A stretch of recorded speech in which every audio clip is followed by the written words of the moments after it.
اس میں سیاست پھر 40-50 سال تک چلتی ہے، تو وہ آپ کیا ایک کلیئرٹی ہو چکی ہے۔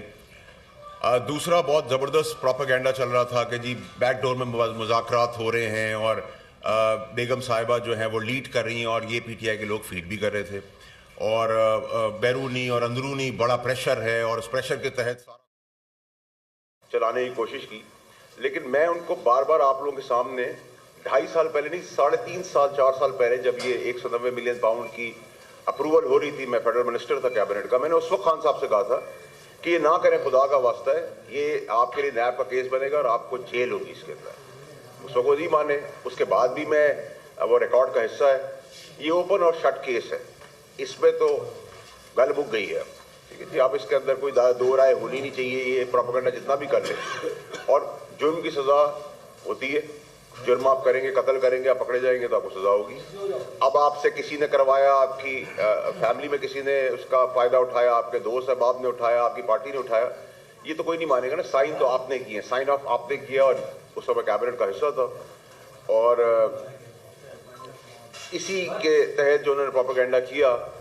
وہ پروپیگنڈا بھی نہ اس کی غبارے سے ہوا آپ کو آج سنڈے آئندہ آنے والے ہفتوں میں نظر آنا شروع ہو جائے گی کہ ساری کی ساری چیزوں کی ہوا نکل جائے گی۔ جو ڈرامہ کریٹ کیا جا رہا تھا کہ ہم پہ پریشر ہے، ہم پہ انٹرنیشنل پریشر ہے، تو یہ چیپٹر تو کلوز ہو گیا ہے، کیونکہ جرم کیا آپ نے، تو یہ تو میں 3.5-4 سال پہلے جو کیبنٹ کا حصہ تھا تب آپ کو بتا رہا تھا، خان صاحب کو بتا رہا تھا، اس وقت بھی میڈیا کو بتا رہا تھا کہ یہ کیس بنے گا اور اس میں خان صاحب کو سزا ہوگی، ان کے ساتھ جتنے اور بھی ہواری ہیں ان کو بھی سزا ہوگی، تو یہ تو سزا، اس میں تو کوئی دو رائے اب ہونی نہیں چاہیے، نمبر 1۔ نمبر 2 کہ جو بیرون ملک پریشر تھا، میں نے آپ کو بتایا تھا کہ میں ملک سے باہر جا رہا ہوں،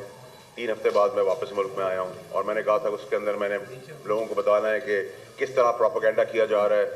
اور خان صاحب کی جان کو ان کے لوگوں سے خطرہ ہے،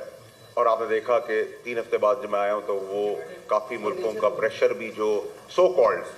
بنیادی طور پہ ایکسپلائٹ کیا جا رہا تھا وہ بھی کافی تھم گیا، کیونکہ آپ جب جا کے سچائی کسی کو بتائیں گے تو وہ سمجھے گا کہ بھائی یہ پروپیگنڈا ہے، یہ ڈرامہ ہے۔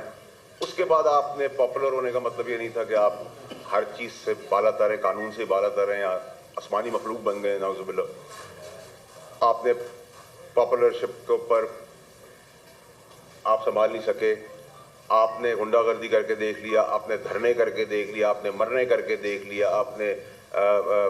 26 کا کر لیا، 9 مئی کر لیا، ریاست کے خلاف چیزیں کر لی، ریاست کے تنصیبات کو اڑا دیا، آگ لگا دی، آپ سب چیزیں کرتے چلے گئے، کنفرنٹیشن کی سیاست لے کے آگے بڑھتے چلے گئے، اور آپ کو لگا کہ شاید مجھے اس کا کوئی فائدہ بدماشی کے ذریعے ہو جائے گا، پاپولر ویو کی طرح ذریعے ہوگا، اور آپ کو میں کہتا رہا کہ خان صاحب خدا کا واسطہ ان لوگوں کی ہواریوں کے اوپر نہ جائیں، یہ اندرون خانہ آپ کو جیل میں رکھنا چاہتے ہیں، بلکہ جیل سے زیادہ خدا نہ خواستہ آپ کی جان بھی لینا چاہتے ہیں، کیونکہ جان لیں گے تو ان کو مزید فائدہ ہوگا۔ جو آج اقتدار کے